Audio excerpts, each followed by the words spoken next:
প্রচার করতে পারবে? আমি নাম প্রচার করতে হলে তো বইতেই ছাপাতে হবে, কাগজ ফাগজ ছাপাতে হবে, এসব পয়সা করি। আপনি তো জানেন আমার সংসারের অবস্থা কি। তখন বললে, ও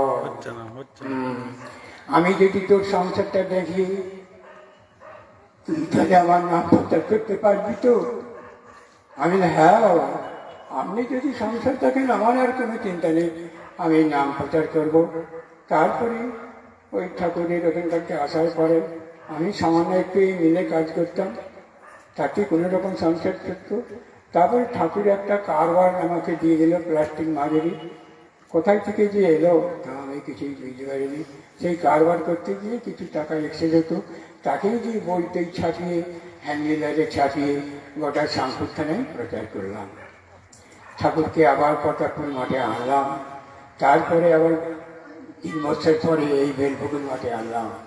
সে ভীষণ দ্বন্দ্ব বেলপুকুরের মাঠে আনার সময়।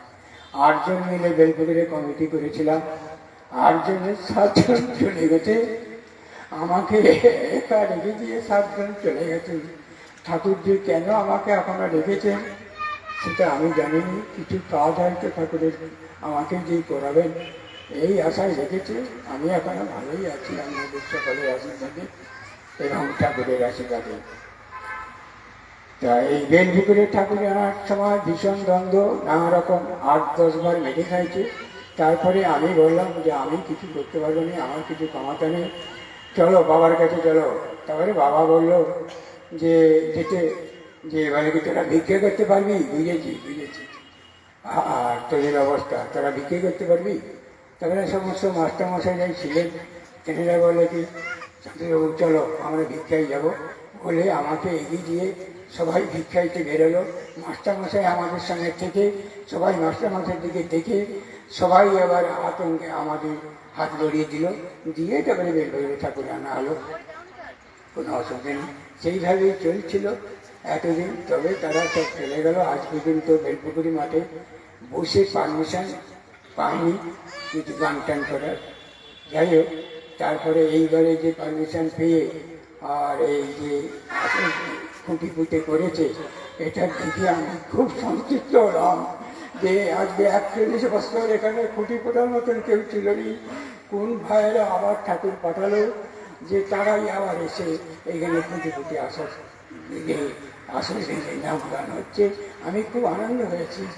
আমাকে সবাই বাধা দিয়েছিল কাল পর্যন্ত যে তুমি যেওনি ওখানে, তুমি আমাদের এলাকায় একা আছো এখনো, আমাদের এখানে অনুষ্ঠান করতে হবে, তুমি ওখানে যেওনি, ওখানে খুব গণ্ডগোল।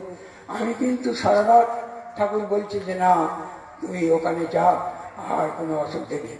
আমি ঠাকুরের কথা শুনেই আমি চলে এসেছি। ঠাকুরের সঙ্গে আমি সবসময় ঠাকুর চিন্তায় থাকি।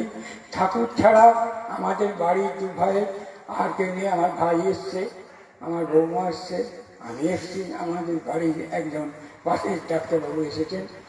এই 4 জন মাত্র এসেছেন। কিন্তু প্রতাপপুরে এমন ঘর বাকি ছিল এই ঠাকুরের দীক্ষিত নেওয়ার, কিন্তু আজ তখন পাইনি, সব পরে উড়ে গেছি। যাকে যাক যে যা খুশি করুক, তাতে আমি কিছু করে নিই। আমি কিন্তু ঠাকুর ছাড়বো না। আপনাদের আশেপাশে এইখানে আমি শেষ করলাম। রাম নারায়ণ রাম।